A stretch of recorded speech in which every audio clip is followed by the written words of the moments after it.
Aula 10, bem-vindos a ela. Hoje a gente vai cobrir mais a parte de gerenciamento de redes. Bom, o que eu ia comentar com vocês, pessoal, sobre os labs, né?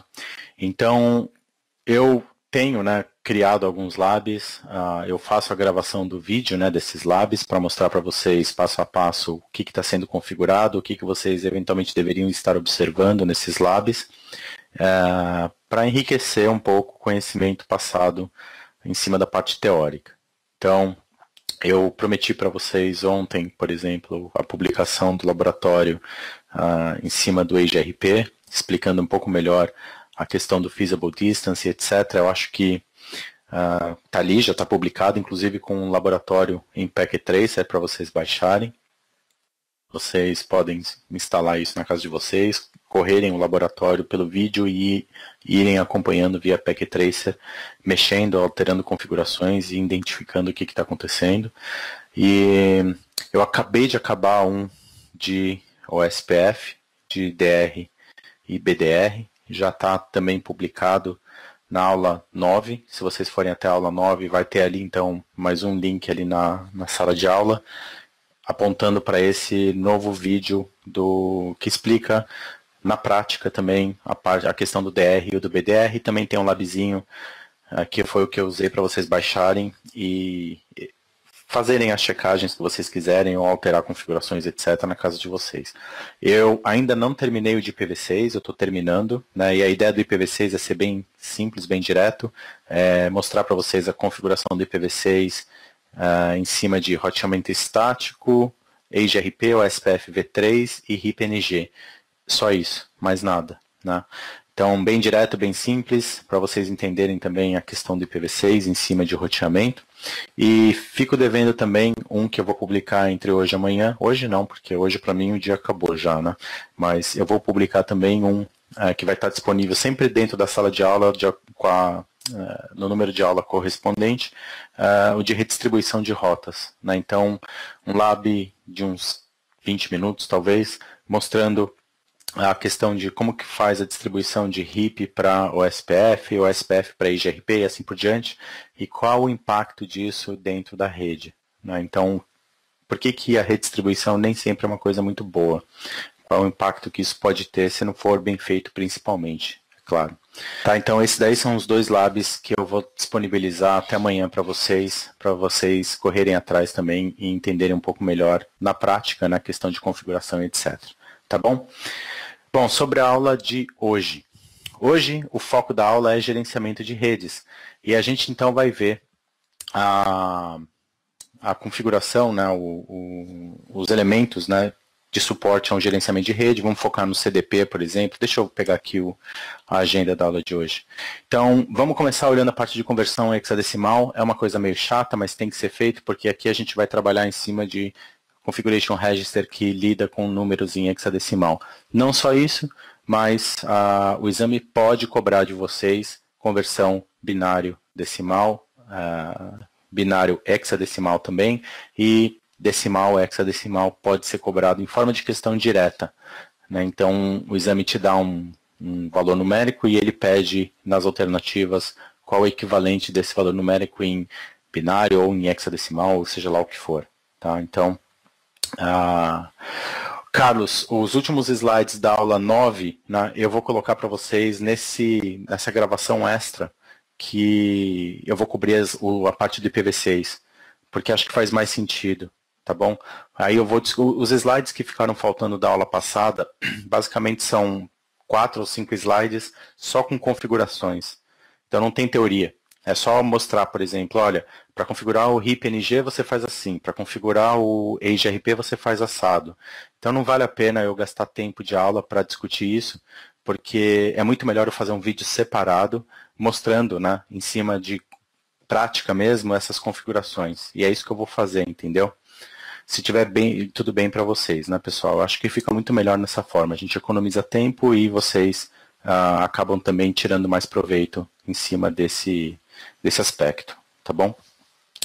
Então, vamos fazer a parte de conversões. De novo, questões de exame eventualmente vão cobrar isso de vocês de forma objetiva. Não é aquela coisa que eu vou estudar isso e nunca vai usar assim, o exame vai cobrar isso de vocês. Lembrando que o curso foca no que o exame cobra, basicamente. E vamos entrar na parte de configuração, e aí a gente vai ver o que é o Configuration Register, quando que eventualmente você precisa alterar alguma coisa nele, na processo de recuperação de senha, por exemplo, e assim por diante. Vamos dar uma olhada em que é syslog, para que serve, quais as opções, como que você configura. Vamos olhar a parte de backup, vamos olhar o CDP, SNMP, NetFlow, autenticação local de usuários, e por fim a gente vai ver como que configura um DHCP Server num roteador, ou mesmo no switch Cisco, dependendo do switch que você estiver trabalhando. Tá? Outra coisa que não está nessa lista aí, que eu vou falar brevemente, é o LLDP, que seria a versão open source do CDP. É isso, né, basicamente, que o LLDP é.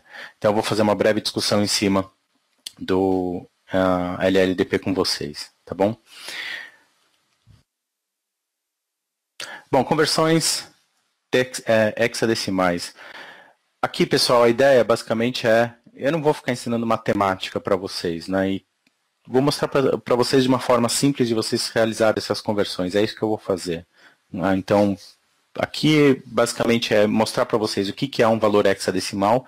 Então, a nossa natureza, nosso dia a dia, né, é focado em números que eles estão na base 10. Por isso que são números decimais.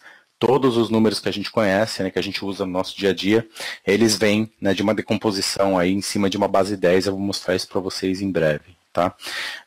Quando a gente trabalha com binário, por exemplo, a gente está usando base 2. O que significa falar base 2? Que todos os valores binários derivam, né, de 2 elevado a alguma coisa. Base 10 é 10 elevado a alguma coisa. E hexadecimal é 16 elevado a alguma coisa.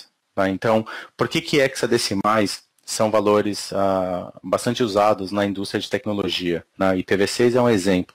Os registradores dos roteadores são outros exemplos. Né? Mas por que a gente usa isso? Porque você consegue codificar muito mais opções com 16 posições, né, do que com 10, ou do que com 2, que é o caso do binário, certo? Então, números hexadecimais são interessantes quando você quer fazer uma codificação com uma variante muito grande, né, você consegue, então, usar um espaço menor para escrever essas combinações. É o caso do IPv6 novamente. Se IPv6 fosse escrito, né, os números fossem escritos em decimal e não em hexa, já é bastante extenso em hexa, certo? Imaginem em decimal. Iam ser números gigantescos, ia ser basicamente impossível de você manipular aquilo, de você trabalhar com aquilo. Então, por isso que se usa hexadecimal na maior parte das vezes. E os valores hexadecimais possíveis estão aqui nessa listinha, aqui nessa linha. Né? Então, vão de 0 até a letra F. Hexadecimal, portanto, não tem 10, não tem 11, não tem 12. Isso é decimal. Né? E hexadecimal vai ter um formato parecido com esse. Né? Então, vai de 0 até 9, depois começa as letras até F. Ok? Então, vocês devem lembrar isso também. Conversões hexadecimal, antes de fazer, de fato, conversão em hexa, né, vamos trabalhar só com decomposição em base 10. Isso daqui é matéria de aritmética de escola. Né? A gente está falando aqui de quinta, sexta série de escola. A gente aprende a fazer essas decomposições, vocês estão lembrados disso, né? Mas acho que todo mundo viu isso em algum momento das suas vidas. Então a gente tem aqui dois números, 289 e 26, números decimais, e se eu for fazer a decomposição desses números, né, em base 10, eles ficariam escritos dessa forma aqui. Né? Então, eu tenho aqui 10 elevado a 2, 10 elevado a 1 e 10 elevado a 0. Se vocês forem fazer as continhas, é o que está na linha azul aqui. 10 elevado a 0 é 1, 10 elevado a 1 é 10, 10 elevado ao quadrado é 100, 10 elevado ao cubo é 1000 e assim por diante. Né? Então, como que eu represento 289 se eu for decompor em cada uma dessas colunas? Eu tenho 2 vezes 100, que é 200, mais 8 vezes 10, que é 80, mais 9 vezes 1, que é 9, 289. Né? Parece bobo, mas é assim que você decompõe. E o 26, como que eu decomponho? 2 vezes 10, mais 6 vezes 1, certo? Decomposição simples, pessoal. Decomposição numérica, decomposição aritmética. Nada demais em cima disso. Antes de passar para hexa, isso aqui está claro para todo mundo? Ou alguém ainda está viajando nessa questão matemática da coisa? Tá tranquilo isso ou não? Se não tiver, já fala agora, pessoal, por favor. Faz sentido isso? Base 10, números decimais, né? Então, é óbvio que no nosso dia a dia a gente não olha para o número dessa forma, né? Nossa cabeça não trabalha assim, mas é importante vocês saberem de onde vem, certo? Decimal, base 10. Bom, vamos passar para o mundo mágico do hexa. Hexa, base 16. Então agora eu estou olhando para 16 elevado a alguma coisa.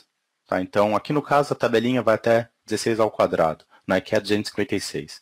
Tem os mesmos números que eu usei no slide anterior. Então agora eu quero converter, né, esses números em hexa. Como que você faz a conversão desses números em hexa? Você vai decompor esses números agora em cima de base 6. Então 16 elevado a 0 continua sendo 1, assim como qualquer número elevado a 0 é 1. Então 1. 16 elevado a 1 é 16. E 16 ao quadrado é 256. Então 279, se eu for montar, né, esse número no formato hexa, a primeira coisa que eu tenho que ver é quantas vezes o 256 cabe dentro de 289. Uma vez apenas, porque 2 vezes 256 é 512, eu já estourei o 289 ali, certo? Então, uma vez 256 mais 2 vezes 16, que é 32. Então, eu tenho aqui 256 mais 32, vai ficar faltando apenas 1.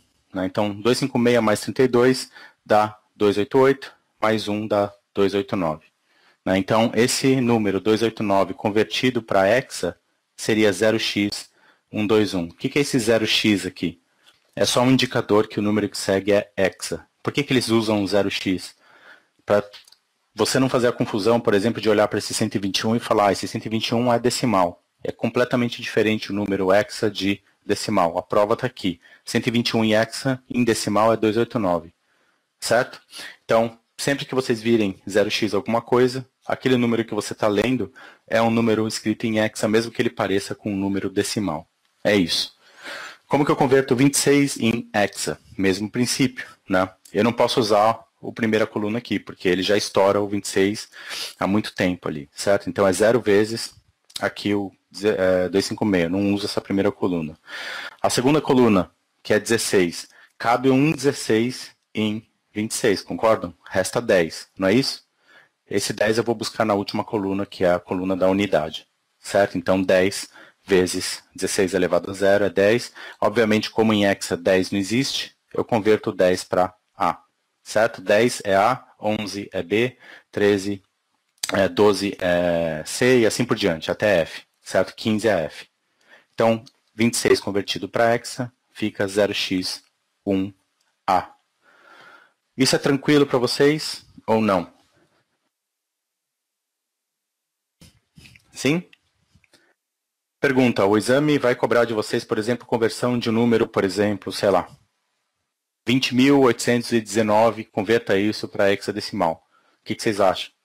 É óbvio que não, né, pessoal?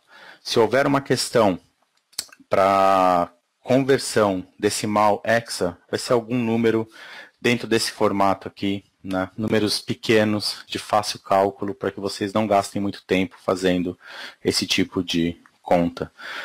Célio, não tem o que decorar aqui. Isso aqui é aritmética básica. Né? 16 elevado a 0, 16 elevado a 1, vocês sabem que é 16. Talvez o que vocês tenham que lembrar aqui é que 16 ao quadrado é 256.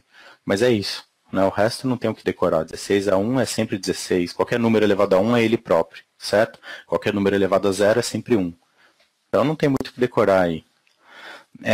Isso que não precisa saber quanto que é 16 ao cubo, por exemplo. O exame não vai cobrar isso de vocês.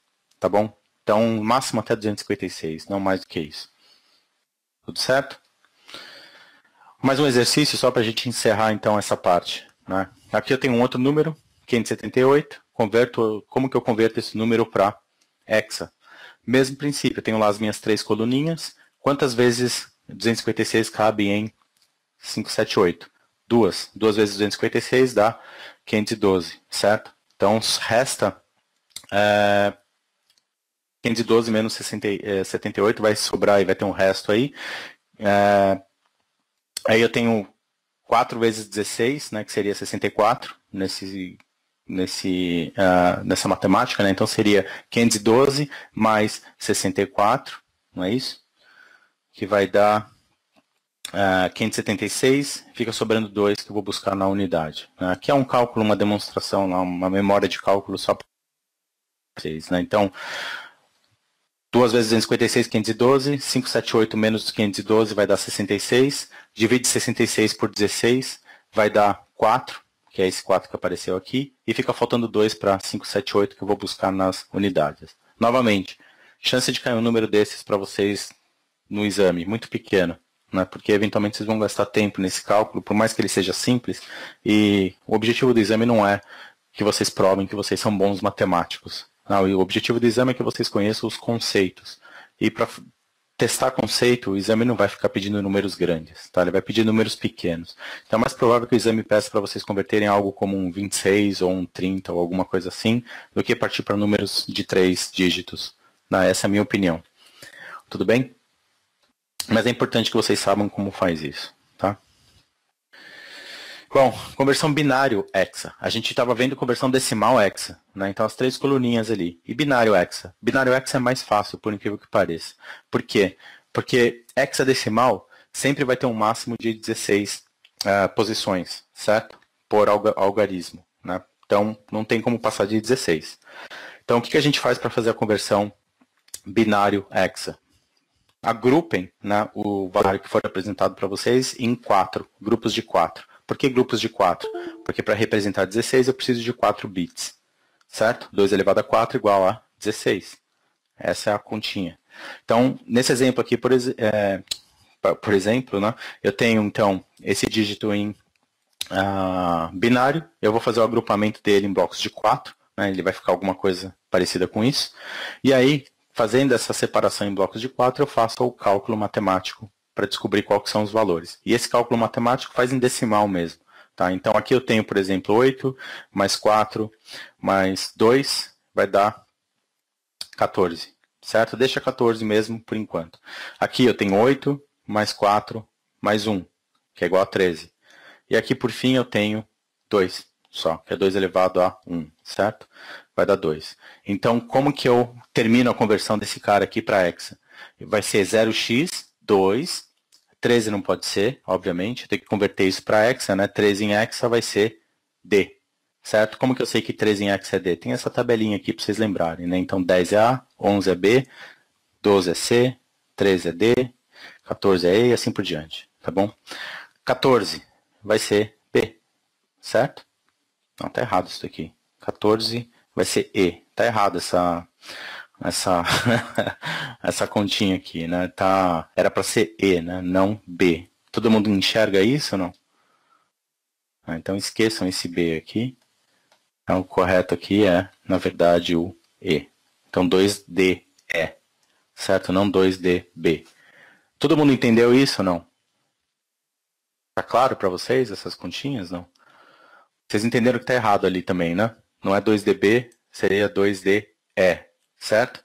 Porque o resultado aqui da continha nesse primeiro quadrante aqui deu, na verdade, 14, né? Que é o resultado de 8 mais 4 mais 2, correto? 14, convertendo aqui para hexa, vai dar letra E e não letra B, tá bom? Tranquilo, pessoal? Conversão binário hexa é isso. Né? Sempre vocês vão trabalhar com bloquinhos de 4, então a matemática maior que você vai fazer aí é 16, não tem mais do que isso. Né? Então é muito simples de fazer, bastante rápido de vocês concluírem alguma coisa nesse sentido. E novamente, o exame, quando for pedir para vocês fazerem algum cálculo desse tipo, a questão vai te colocar, por exemplo, no máximo 4 dígitos ou no máximo 8 dígitos, né? Mas eu acredito que coloquem no máximo 4 para vocês. Então, vou colocar alguma coisa, por exemplo, converta 1110 em para hexa. Né? Vai dar 14, que convertido para hexa dá E, não B. Tudo bem? Então, são aritméticas simples aí que vocês têm que resolver. Por que a gente estava falando, então, de hexa? Para chegar nisso. Né? Configuration Register de um roteador Cisco, basicamente. O que é o Configuration Register? Muito parecido, né, com o antigo Deep Switch que a gente tinha físico nos equipamentos. Inclusive, roteadores Cisco antigos, né, eles ainda têm isso. Né, os roteadores bem antigos. Estou falando de roteador aí de quase 30 anos atrás. Você abre o roteador, você tem lá os Deep Switches nele para mudar algumas funções de hardware, relacionadas a hardware mesmo dentro do equipamento. Tá? A partir de, sei lá, 20 anos para cá, a Cisco obviamente incorporou isso em software e passou a ser, então, o que a gente chama de Configuration Register. É exatamente, Ariel, é o jumper da placa-mãe de um PC. Os PCs também, antigamente tinham os jumpers, né, como o Ariel bem colocou aí, e hoje em dia é tudo feito em software também na BIOS. Né, você não tem mais aquela coisa de abrir o PC e ficar jumpeando ali, por exemplo, para, sei lá, eu quero ativar uma determinada funcionalidade, eu vou lá e mudo o jumper X, né, e ativo ou desativo aquele jumper. É um princípio muito parecido. Só que hoje em dia você faz nos PCs, né, via software, normalmente, né, alguma coisa da BIOS, e no roteador você vai usar o que a gente chama de Configuration Register. É isso. Ok? Então,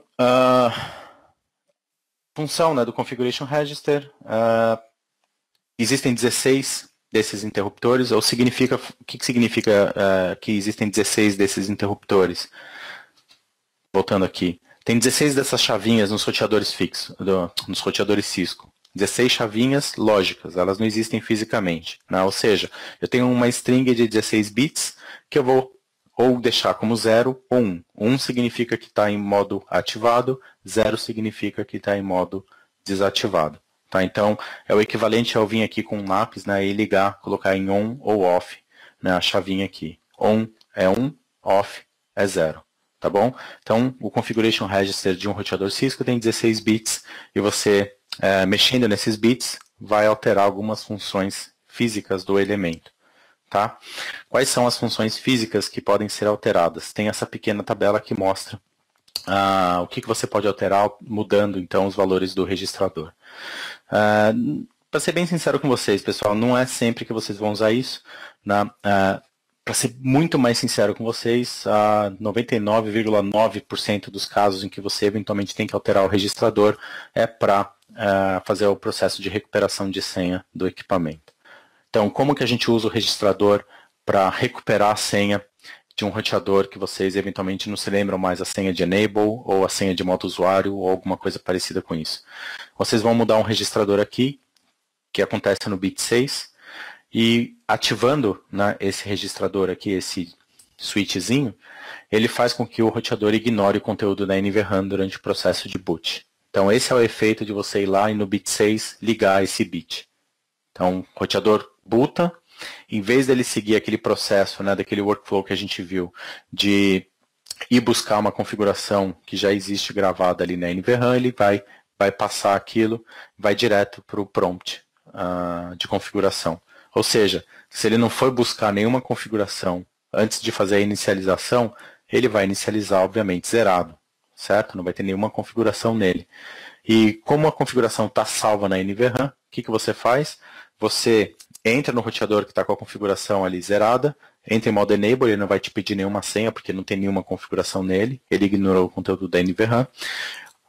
Entra no modo enable, e aí você faz o quê? Copia a configuração da NVRAM de volta para a RAM. Né? Então você vai dar o comando copy, start, RAM, ele vai buscar então o conteúdo que foi previamente gravado na NVRAM, ele vai trazer esse conteúdo para a memória RAM do equipamento, vai ativar a configuração, e você pode então, como você já está em modo privilegiado, você vai lá e altera a senha. É simples assim. Lembra depois de mudar o registrador de volta para o status original, porque se você falhar em fazer isso, toda vez que o roteador rebootar, ele vai inicializar zerado. Ele vai ignorar o conteúdo da NVRAM. Obviamente você não quer isso. Né? Eu já vi muitas vezes isso acontecer em produção. Num eventual momento, alguém precisou fazer um processo de recuperação de senha, alterou o registrador e esqueceu o registrador alterado.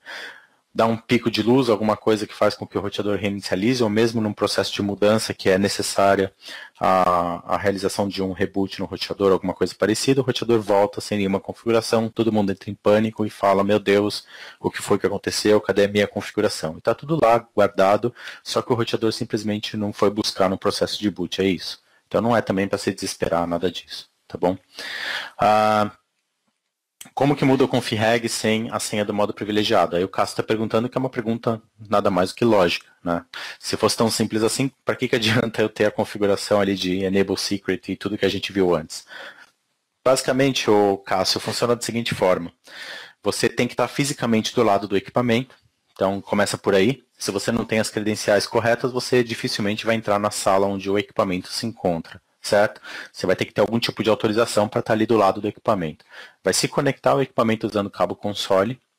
Então você está na serial do equipamento, direto ali, conectado, você e seu notebook, e aí você vai fisicamente atrás do equipamento e vai desligar ele. Esse é o único jeito, não tem outro. Liga o equipamento de novo, quando o equipamento começar a botar, você vai interromper a inicialização dele. Você vai dar um Ctrl C ou alguma outra tecla, dependendo do emulador de terminal que você estiver usando. O roteador interrompe o processo de boot e ele vai cair no modo Home Monitor. Então, você nesse processo, no modo Home Monitor, ele permite que você altere o configurador, o registrador dele. Então, você pode alterar o registrador, ativa o bit 6, e aí você vai dar um reboot no equipamento, ele vai então reinicializar, ignorando o conteúdo da NVRAM. Entendeu? Esse então é o processo que deve ser feito. Infelizmente, não dá para simular isso usando o GNS3, por exemplo, mas dá para simular isso usando o PackTracer. Se não me engano, dá para simular isso usando o PackTracer. A gente pode até fazer um teste depois no final da aula. Tá? Não, Klinger, no switch é diferente. Né? O switch ele tem lá o registrador dele também, mas é diferente do roteador. Essa tabela que a gente está vendo aqui só vale para roteador e a configuração que a gente vai ver também só vale para roteador. Switches não tem esse bit 6, por exemplo, para você ignorar o conteúdo da NVRAM. Então, o processo de recuperação de senhas em switches, a gente vai ver lá na aula de switches, é um pouquinho diferente do processo de recuperação de senhas de roteadores, e switch, para ser sincero, varia muito de plataforma para plataforma. Roteadores não, o processo é meio que uniforme em qualquer tipo de roteador, inclusive os high-end, eles seguem um processo muito semelhante de recuperação de senha. Tá? Os switches não. O switch, cada linha tem o seu método ali de recuperação de senha e às vezes eles são bastante diferentes. Tá bom? Aqui então é só para mostrar para vocês as 16 posições possíveis que vocês têm, os 16 bits, né? Então começando do 0 até o 15, e qual que é a configuração default do roteador. A configuração default para 90% dos roteadores é ter os bits, aqui no caso o bit 13, o bit 8 e o bit 1 ativados. Só esses bits estão ativados. Né? Todos os outros bits eles se encontram desligados. Ok? Inclusive o bit 6, que é o que a gente discutiu, que está aqui, ó. Esse é o bit 6, ele está desativado, ele é 0, tá vendo? Então, para ativar esse bit, você tem que mudar o registrador. E aí tem que fazer uma continha para saber, então, como que ele vai passar de 0x2102, que é o default, para 0x alguma outra coisa quando você ativar o bit 6. Certo? Ele vai passar, na verdade, para 0x2142. Tá, então é uma questão só de fazer as continhas. Ó. Em vermelho aqui tem os quadrantes definidos, lembram-se? Eu falei para vocês, agrupem sempre em 4. Né? Então, aqui eu tenho 16 bits agrupados em 4 blocos de 4 bits cada. Tudo bem? Então, olhando aqui da esquerda para a direita, aliás, da direita para a esquerda, desculpem, eu tenho então o último dígito aqui do registrador default é 2, certo? Isso significa o quê? Que o bit de número... aqui na verdade é o bit de número 1, né? Está invertido aqui embaixo, eu não devia ter colocado esse negócio aqui que só confunde, mas aqui eu tenho então um bit que começa em 0 e vai até 15, certo? Essas são as posições do meu registrador Cisco, certo? Aqui então o bit 1, ele está ativado. Como que eu sei que é 1? Porque 1 vezes 2 elevado a 1 vai me dar o 2 que o registrador está me passando aqui, tá bom? No segundo quadrante é 0. Certo? Isso significa que os 4 bits do segundo quadrante são todos zeros. O que equivale a falar que são os bits 4, 5, 6 e 7, eles não estão ativados. No terceiro quadrante é 1, né? Significa dizer que o primeiro bit do terceiro quadrante está ativado, certo? Esse bit aqui do terceiro quadrante, então, é o bit de número 8. Tá bom? Por que ele é 1? Porque 2 elevado a 0 é igual a 1. Então, bit 8 aqui é ativado. E no último quadrante, aqui no quarto quadrante, o valor que eu tenho é 2, significa dizer que o segundo bit desse quadrante está ativado. Por que é o segundo? Porque 2 elevado a 1 é 2, certo? Então, aqui no caso, o bit 13, na sequência de bits aqui, está ativado. Então, se eu vier aqui e ativar o bit 6, para fazer a recuperação de senha, fazer o roteador ignorar o conteúdo da NVRAM, eu venho aqui e ativo esse bit, isso aqui vai virar 1, certo? Venho aqui, então, na posição, esse valor então é 4, certo? Porque é 2 ao quadrado. Então, bit 6 equivale a 2 ao quadrado. portanto vai passar de 2102 para 2142. E é esse o valor do registrador que eu tenho que usar para fazer a recuperação de senha. Depois eu tenho que voltar ele ao original, tá? Então aqui seria com o bit 6 ativado. Então que me dá o 4 aí que eu estou discutindo. Reparem, pessoal, que vocês poderiam eventualmente ativar vários bits dentro de um mesmo quadrante, certo? Vamos supor que aqui no quadrante 2, aqui, esse pedaço vermelho aqui, ó, eu resolvesse ativar o bit 5 também. Nem lembro o que o bit 5 faz, mas eu quero ativar o bit 5. Se eu vier aqui na posição, ó, o bit 5 ele tem valor 2, certo? Então eu ativo o bit 5, ele vai me dar 2 aqui. O valor em hexadecimal passa a ser 6, porque é 4 mais o 2 do bit 5 que eu ativei. Ficaria 0x2162, entenderam? Então vocês podem ter no mesmo quadrante bits ativados. Não é que você só pode ter um, tá? Você pode ter outros também, depende do que você quer fazer ali. Por exame, precisa saber aquela tabelinha? Não precisa. Saber que o bit 6 é o bit que controla se o roteador vai ou não buscar na NVRAM o conteúdo de configuração. Esse é o mais importante. O restante ali tem a ver com, por exemplo, velocidade da linha console e outras coisas que raramente são usadas. Tá, por exemplo, buscar a configuração via rede ou alguma outra coisa assim. Tá bom? Tá tranquilo, pessoal, isso ou não? Sim? Podemos ir em frente ou vocês querem alguma explicação um pouco melhor em cima disso?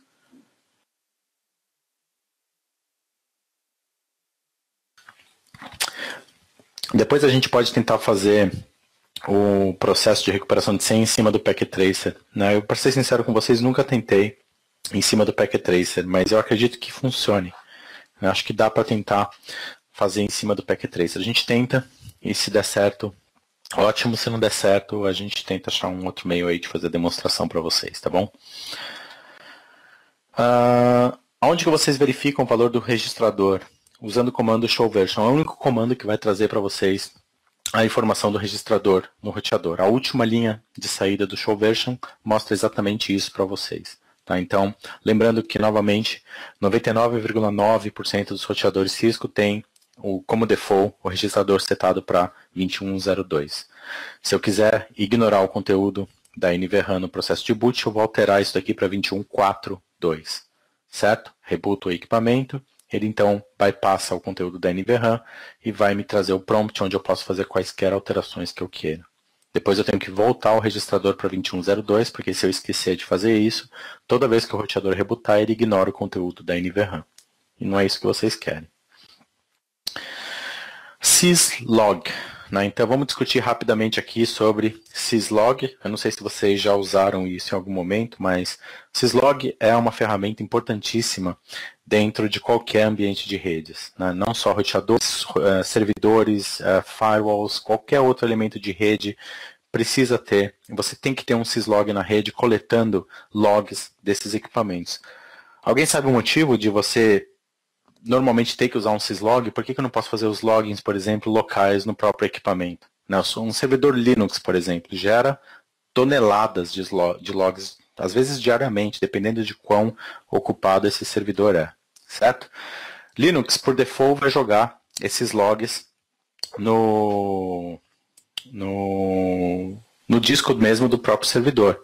Então, no Linux, por exemplo, vai ser no /var /log, você vai ter ali todo o repositório de logs de todas as aplicações, serviços, etc., que estão rodando dentro daquele servidor.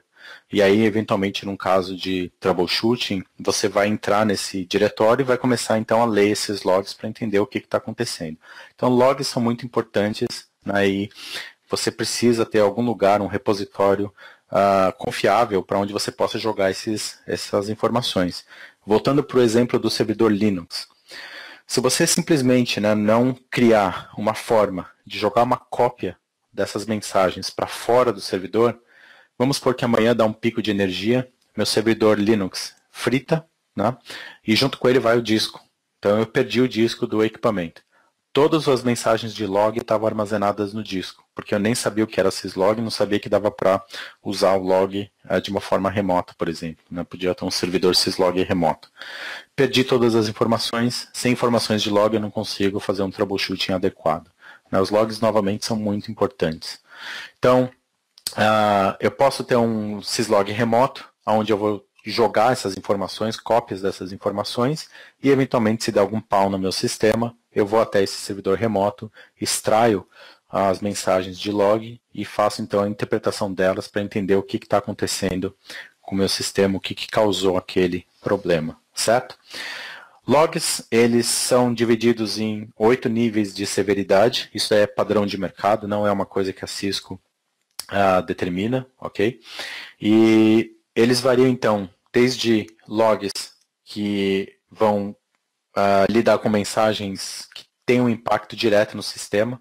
Então, por exemplo, eu estou com um problema na CPU, né? Então meu sistema está se comportando de forma anormal, porque eu tenho um problema de hardware muito sério ali que está causando isso. Eventualmente, tudo que impacta o sistema, que impacta o seu serviço, né, no caso dos roteadores, que está deixando de fazer o roteador funcionar como ele deveria, eventualmente vai ser logado como emergencies, né, seria o nível mais crítico de log que você pode ter.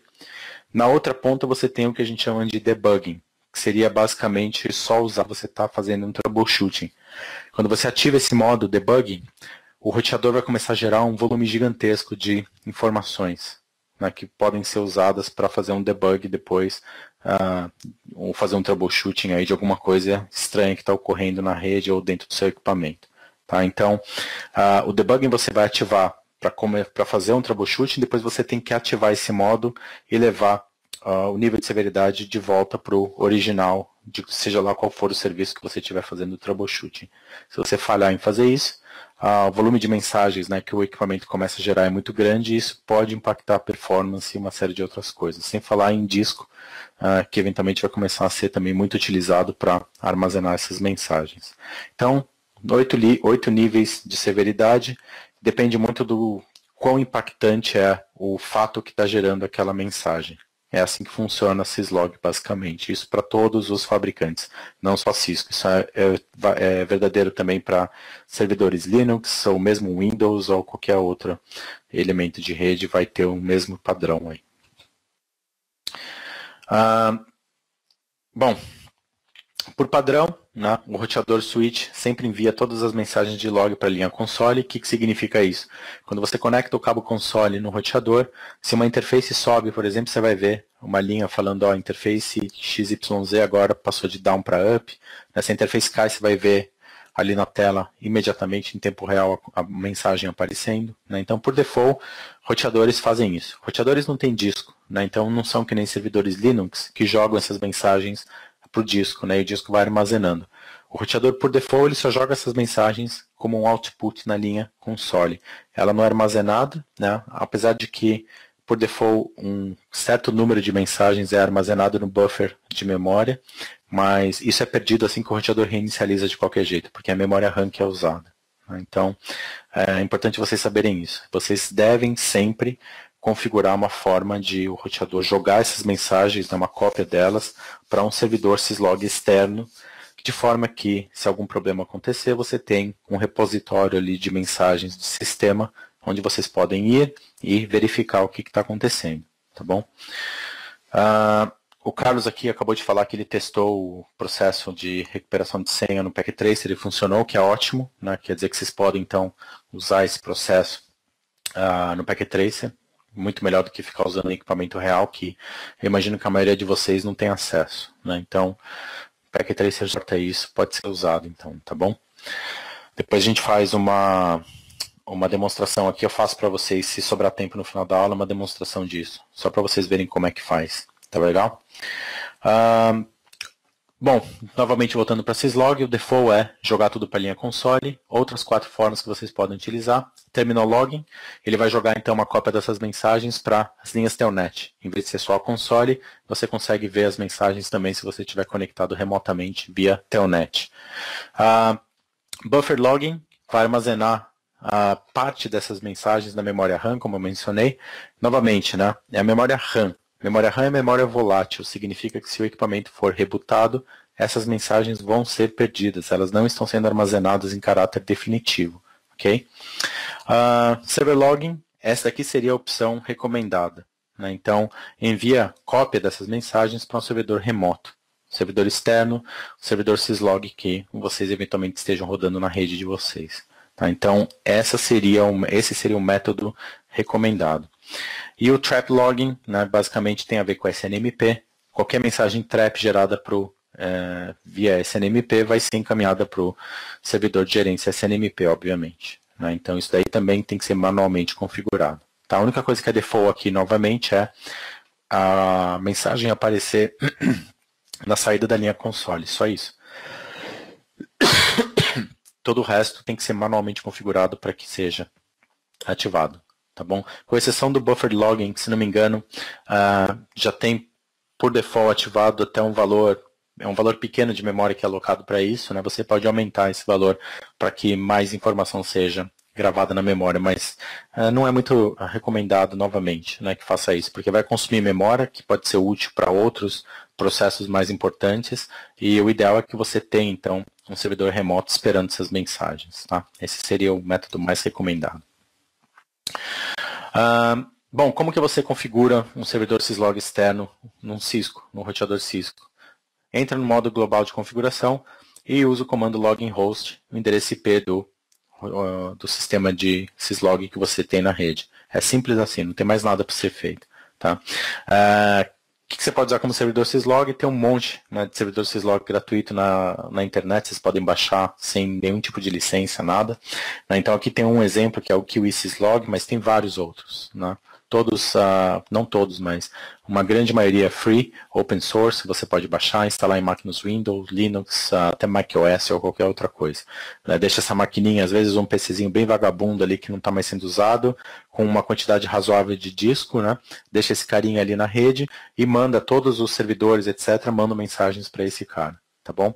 Vocês podem usar esses logs profissionais também. E aí tem vários, né? Tem o SolarWinds, por exemplo, tem o IPFix, tem o Splunk, né? Que talvez seja um dos melhores do mercado hoje. Splunk tem versão gratuita também. Né? Você pode baixar o Splunk, ativar ele, configurar o Splunk de forma gratuita e a forma de licença dele tem um monte de módulos opcionais, etc. Parsers e outras coisas que o Splunk eventualmente vai disponibilizar para vocês. Tá? Mas enfim, tem várias outras opções mais interessantes também, se vocês quiserem se aventurar em termos de syslog. Verificação, né? Então, no roteador, o show logging vai mostrar para vocês o tipo de configuração de log que você tem no equipamento. Né? Então, console logging, por exemplo, nesse exemplo aqui está desabilitado. Né? Então, a configuração default ela foi refeita. Né? Então, não existe mais o login via console. Isso foi desativado. Vocês têm aqui, então, quantas mensagens foram logadas, né? Nível, em quais níveis. Né? Então, nesse elemento específico aqui, ele está com o modo debugging ativado e 266 mensagens foram logadas enquanto estava nesse modo ativado. Né? E todas essas mensagens foram enviadas uma cópia para o servidor remoto que está em 10.1.1.1. Basicamente é isso que está acontecendo. Tá bom? Sobre login, pessoal, é basicamente isso. É bem superficial o que vocês precisam saber para o exame. Não tem comandos assim para vocês ficarem testando e decorando ou qualquer coisa parecida. Né? As configurações são realmente muito simples. Como eu mostrei para vocês, o mais importante seria isso daqui. Basicamente aqui você vai especificar para o roteador, olha, tem um servidor de log remoto, ele está nesse endereço IP aqui, joga a cópia das mensagens para esse cara. Tá? Lógico que tem outras configurações de log que vocês podem fazer no equipamento, mas aqui de novo, estou focando no que o exame vai cobrar de vocês, não o que vocês eventualmente podem fazer no ambiente de produção. Porque se a gente fosse ficar cobrindo tudo que é possível fazer, esse curso precisaria ter 1 ano e não 15 dias, concordam? Então, o foco é exame aqui, só para deixar isso bem claro para vocês, tá bom? Dúvidas, pessoal, com relação a syslog ou não? Podemos seguir em frente? Algum problema, alguma dúvida?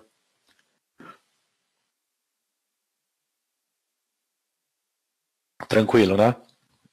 O Packet Tracer, ele suporta, eu vou mostrar no final da aula de hoje, rapidamente para vocês. Ele tem servidor syslog também que vocês podem usar. Não, o Packet Tracer é muito legal por isso. Ele é um pacote fechado que tem tudo que vocês precisam para fazer uma série de testes. Ele tem algumas limitações, inclusive no lab de OSPF, que eu montei para vocês para fazer uma demonstração do do que era do DR, BDR, né? Eu acabei caindo num bug aí do Packet Tracer, da última versão, né, da versão 7, que vocês vão ver isso depois, quando vocês rodarem esse videozinho, né? Mas enfim, o Packet Tracer tem lá as limitações dele, mas no geral ele é muito bom, tá? Só para vocês saberem. Ele não vai ser 100% fiel a um roteador de verdade, não tem como, mas ele faz muita coisa bem legal e bastante didático, né? Backups em cima de roteadores. Então, aqui a gente está falando de backups do quê? De configuração, backup de imagem do sistema, backup de eventuais outros arquivos, como até mesmo logs ou alguma outra coisa para outros lugares, né? Então, quando que você vai efetuar backups, normalmente? Sempre, isso aqui é a melhor prática, né?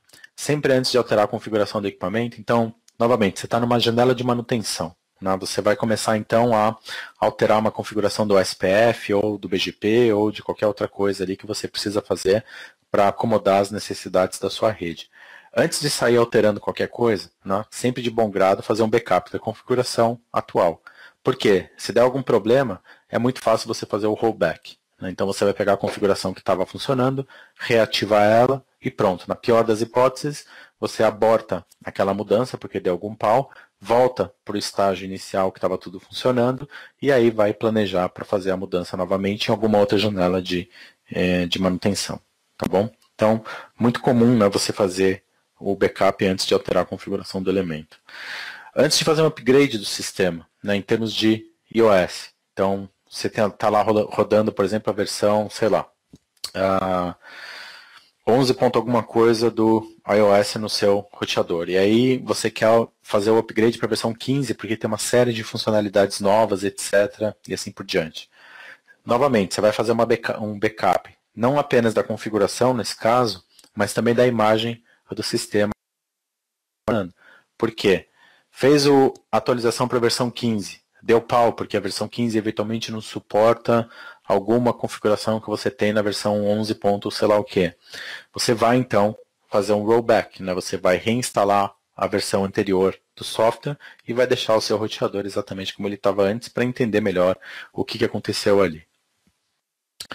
Antes de fazer uma alteração de hardware, pessoal, isso aqui é muito importante, né? Porque pode parecer uma bobagem. O que hardware tem a ver com a configuração, etc. Se eu fosse falar para vocês quantas vezes eu me passei por maus bocados, né, durante janelas de manutenção, quando você vai adicionar uma placa ou trocar uma placa defeituosa ou alguma coisa assim, em roteadores, switches e assim por diante, vocês ficariam de cabelo em pé. Né? O que acontece com elementos eletrônicos no geral, não apenas roteadores, mas servidores, etc., é o seguinte. Você tem lá um roteador que está rodando há 2 anos ininterruptos, nunca deu pau, tudo lindo e maravilhoso, certo? Aí no belo dia você começa a perceber que a capacidade daquele cara está aquém do que você precisa. Então eu vou lá e vou colocar mais uma placa naquele cara com mais interfaces porque eu estou precisando de mais densidade de porta ou sei lá o que. Né? E aí você vai para adicionar uma placa, né, dependendo da série lá da plataforma do equipamento, você vai ter que desligar ele. Né? Alguns equipamentos Cisco não são hot swappable, né? Ou seja, você não pode arrancar uma placa do equipamento ligado e colocar outra placa no lugar ou colocar uma placa nova ou alguma coisa assim. Algumas linhas precisam ser desligadas antes de fazer uma substituição, adição, qualquer coisa assim. Então, você está lá, janela de manutenção, desliga o equipamento. Vai lá e coloca a placa nova para aumentar a densidade de portas. Liga o equipamento de novo. O que acontece? 3 placas que estavam funcionando deixam de funcionar. Por quê? Esse cara estava ligado há 2 anos, pessoal, nunca deu nenhum pau, entendeu? Ele estava funcionando ali tranquilamente. No processo de desligar e ligar ele de novo, às vezes dá um micro pico de voltagem, alguma coisa que é o suficiente para destruir alguma coisa física, a integridade física do equipamento. Né? Então, tem que pensar nisso, tem que pensar que isso pode acontecer. Tá? Não estou falando que o equipamento é uma porcaria, que isso daí acontece, mas às vezes a culpa até é da rede elétrica da sua localização, mas vocês têm que pensar que isso pode acontecer. Tá? E nesse caso, vocês precisam também ter os backups em dia, etc. Porque se for um problema de hardware, fritar o equipamento, né, e eventualmente toda a configuração está lá dentro, você não tem mais como nem acessar o equipamento para restaurar a configuração ou tirar uma cópia, você está com um problema sério ali. Né? Então, enfim, vale a pena vocês terem isso. Backup de licença, com certeza, Klinger, também. né? Importante fazer, a gente viu isso, acho que na terceira ou quarta aula, não lembro agora, né? Mas é importante também fazer backup de licença, né? Sempre interessante, porque, novamente, no processo aí de upgrade, alguma coisa, vai que dá algum pau, né? E a licença se perde, por exemplo. Se você não tiver uma cópia, não que você não vai conseguir uma nova, né? Basta ligar para a Cisco vai emitir uma nova para você. Mas, enfim, você vai gastar tempo nesse processo, né? Então tenha os backups sempre à mão, tá? Melhor prática, sempre planejem qualquer alteração.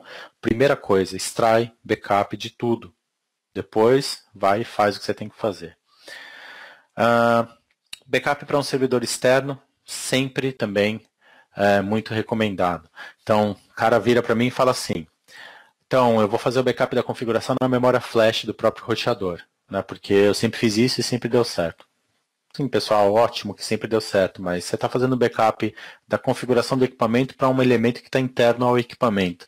Se esse equipamento fritar, acontecer alguma coisa assim, aquela memória for perdida, você perdeu tudo. Né? Então, melhor prática, extraiam o backup, tirem ele do equipamento, não deixem backup em equipamento. Isso vale para qualquer coisa, né? Vale para servidores Linux, Windows também, qualquer coisa assim. Você não faz backup e deixa o backup dentro do equipamento. Seu PC na sua casa, por exemplo, você não faz backup e deixa numa pastinha ali chamada backup, faz? Ninguém faz isso, não faz sentido nenhum.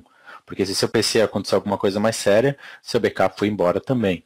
Então você tem que ter uma pasta, alguma coisa remota, onde você pode jogar cópias desses arquivos e você sabe que estão todos lá se você precisar reverter alguma coisa ou recuperar, certo? Os comandos que a gente vai usar, o copy, basicamente é o comando que você vai usar para fazer os backups aí de configuração ou mesmo de outros arquivos dentro do seu equipamento. Lembrando que você vai sempre usar copy de uma origem para um destino, certo?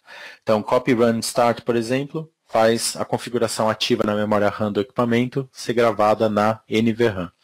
Se eu quiser jogar para uma fonte externa, por exemplo, eu posso usar o copy run TFTP.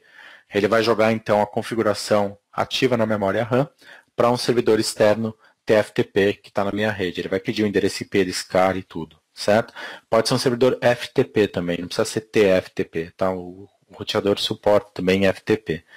Posso jogar até para um pendrive que esteja plugado no meu equipamento. Né? Então, se você usar, por exemplo, o USB Flash 0, seria a primeira porta USB do roteador. Né? Ele vai jogar então para o que estiver conectado ali. O USB Flash 1 seria a segunda porta para os roteadores que têm duas portas USB.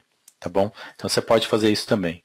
Tá? Eu vou dar um exemplo para vocês, né? Porque vocês sabem como que é, né? Em casa de ferreiro o espeto é sempre de pau. Né? Então eu estou falando para vocês que a melhor prática é sempre jogar os logs, por exemplo, para fora do equipamento.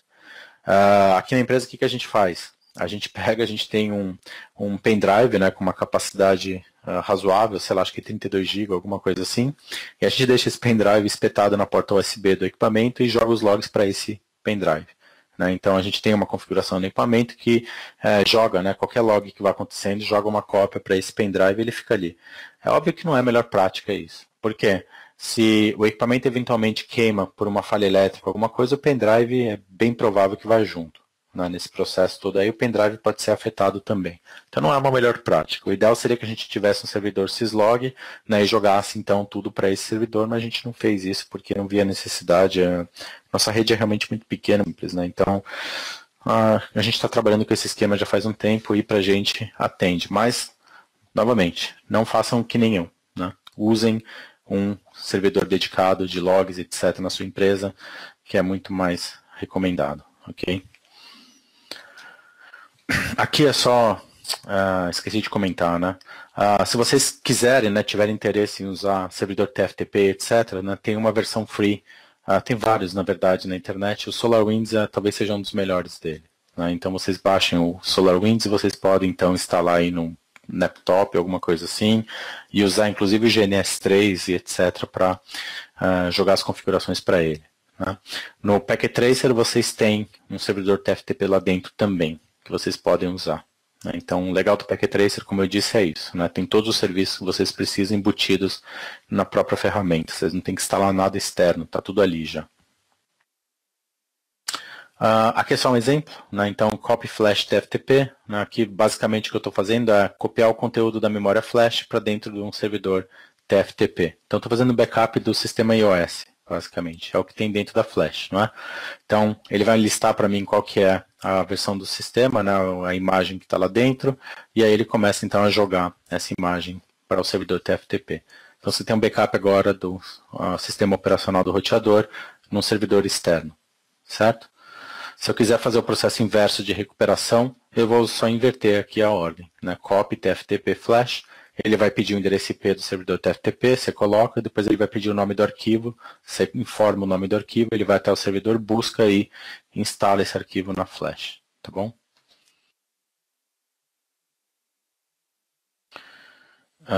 Deixa eu só ver aqui a pergunta do Klinger.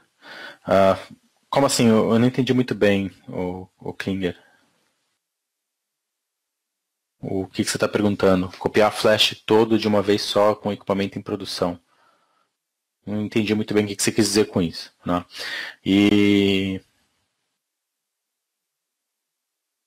Se tem algum impacto? Não, não tem impacto, né? Copiar a configuração para flash ou para onde quer que seja com o equipamento rodando não tem impacto nenhum. Você pode fazer tranquilamente. Não precisa se preocupar com isso. Tá bom? E o Carlos está perguntando se é o copy flash TFTP. Basicamente sim, Carlos, é só isso, né? Ele vai te pedir o nome do arquivo, que normalmente é o nome completo, né, da imagem binária que você tem do sistema na flash. Às vezes você tem mais de uma, por exemplo, por isso que ele pergunta, né? Você informa isso, ele vai pegar essa imagem e vai jogar para o servidor TFTP. Simples assim, bem direto, tá bom? Bom, aqui é aqueles comandos que alguns vocês já conhecem, né? O copy run start, então copia a configuração ativa para NVRAM.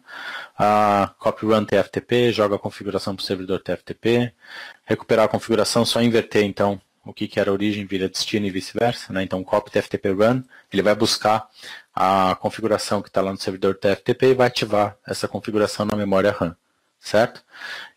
Outra forma de fazer isso é usar o comando config net. Né? Então, é exatamente o mesmo efeito de usar copy tftp run. Se você digitar no seu roteador config net, der enter, o que ele vai fazer? Ele vai te pedir o endereço IP do servidor TFTP e na sequência vai te pedir o nome do arquivo. Tem exatamente a mesma função. Tá? Copy start run equivale a usar o config memory.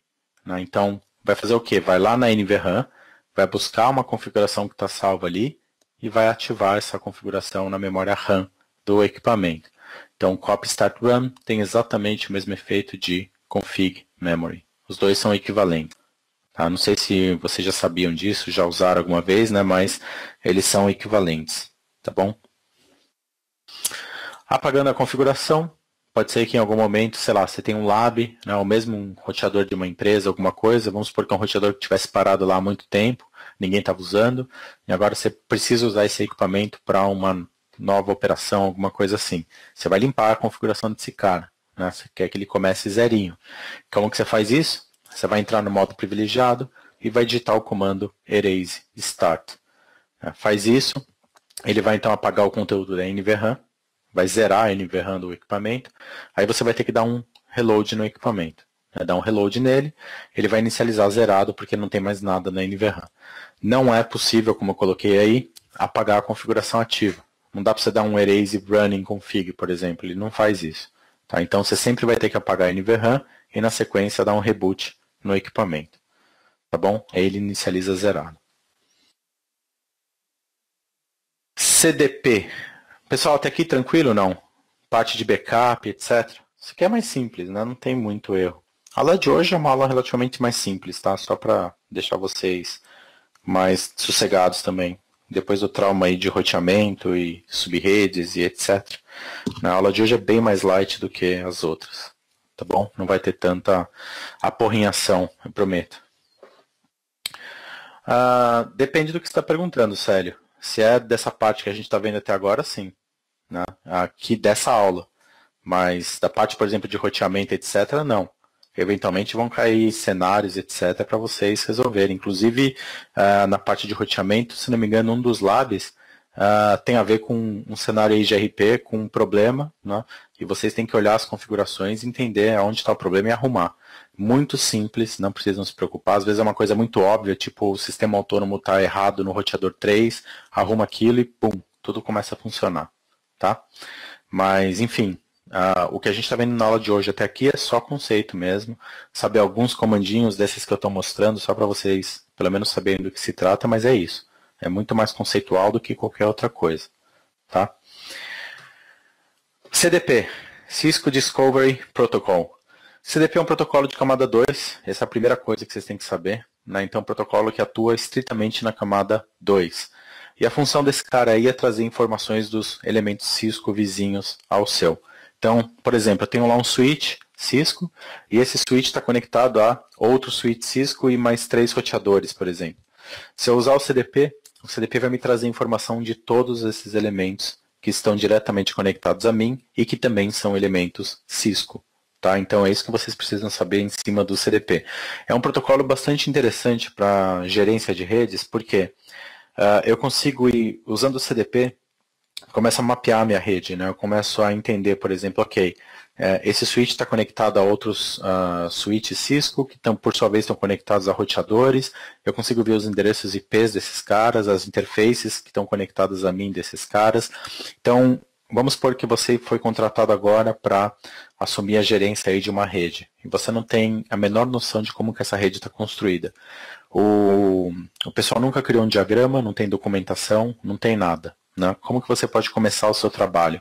O CDP pode ser um caminho para você começar a trilhar. Né? Então ele vai, por exemplo, usando ele você consegue mapear quais elementos estão próximos a você, acessa os outros elementos, vai mapeando a rede, no final você consegue ter um mapa da rede bem legal, né, usando somente o CDP. É lógico que tem, né, pessoal, ferramentas hoje de rede que fazem isso para você automaticamente, etc., mas são ferramentas pagas, né, a maioria delas.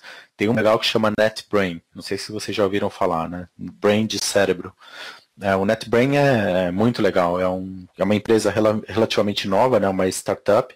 Eles desenvolveram um sistema muito bacana de fazer um mapeamento de rede, não só Cisco, mas qualquer outro vendor, né, e faz um trabalho muito legal, né, de discovery de elementos e etc. e assim por diante. Né. Mas voltando aqui para o CDP, pergunta do Carlos. Sim, Carlos, ele é ativado nativamente. Tá? Todos os equipamentos Cisco têm o CDP ativado e funcionando. O que você tem que fazer é o caminho inverso. Se você não quiser usar por algum motivo, você tem que ir lá e desativar. Falar para o roteador ou para o switch ou o que quer que seja, olha, não quero usar CDP, desative o CDP. Tá bom? Mas ele é ativado nativamente. Aqui tem um pequeno exemplo, né, que mostra para vocês basicamente como que o CDP funciona.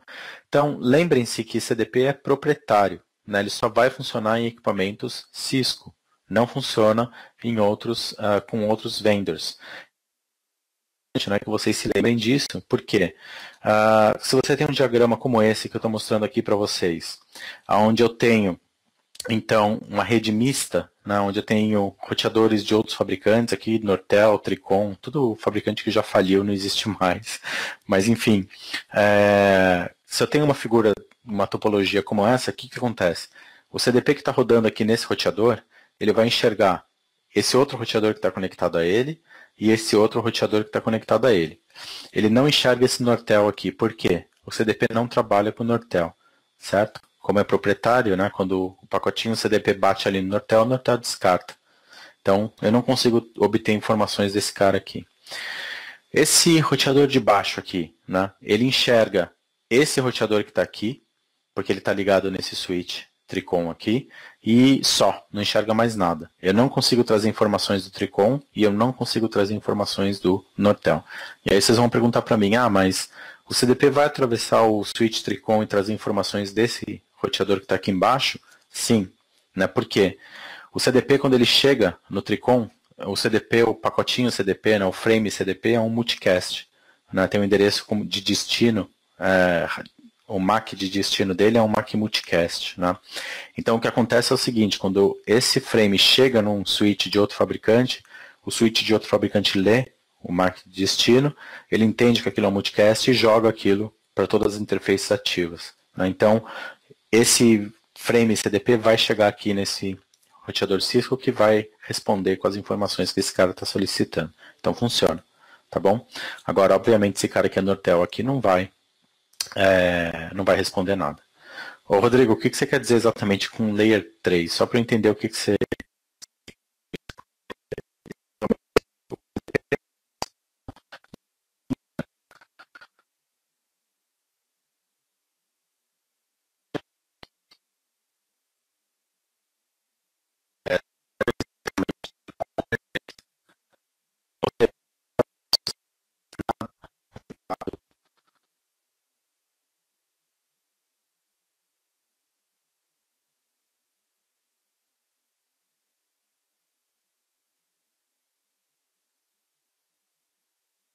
Oi, pessoal. Estão me ouvindo ou não?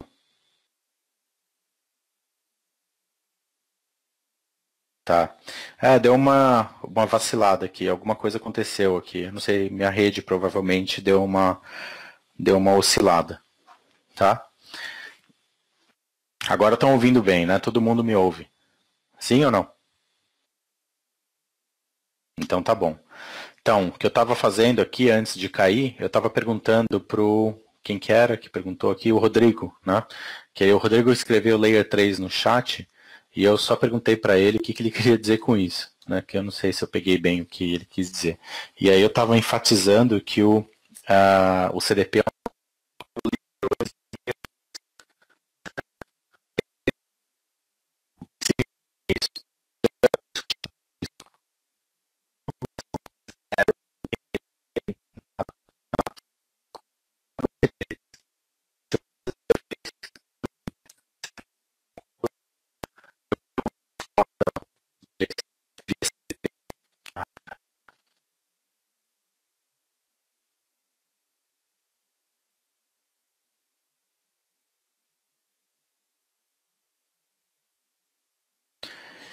Opa, pessoal, deu de novo aqui, né?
Pessoal, eu tô achando que é o servidor mesmo de aula, tá? Que ele tá instável.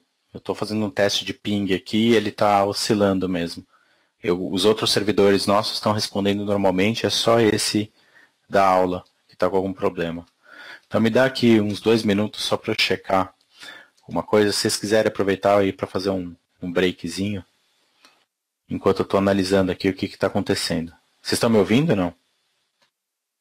Agora, nesse momento? Tá.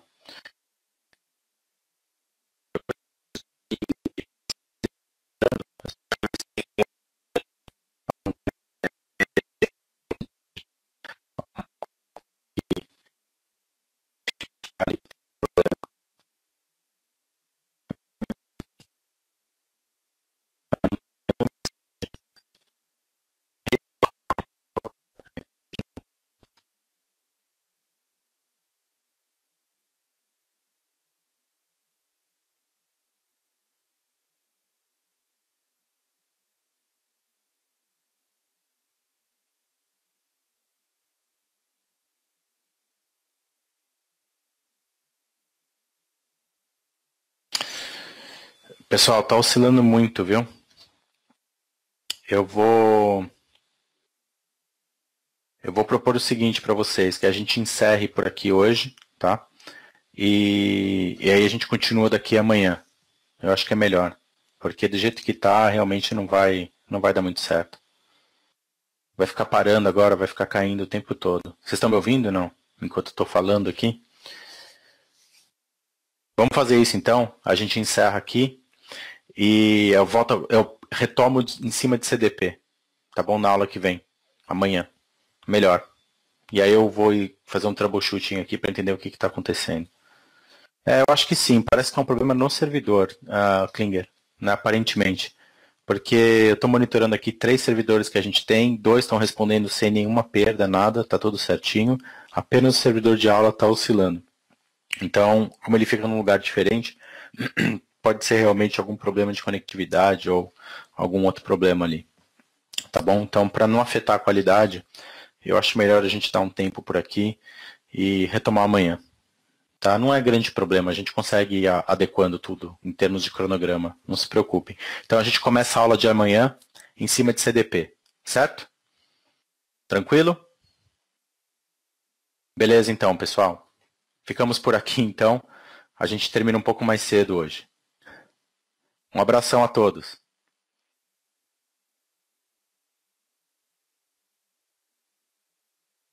Até amanhã. Tchau, moçada.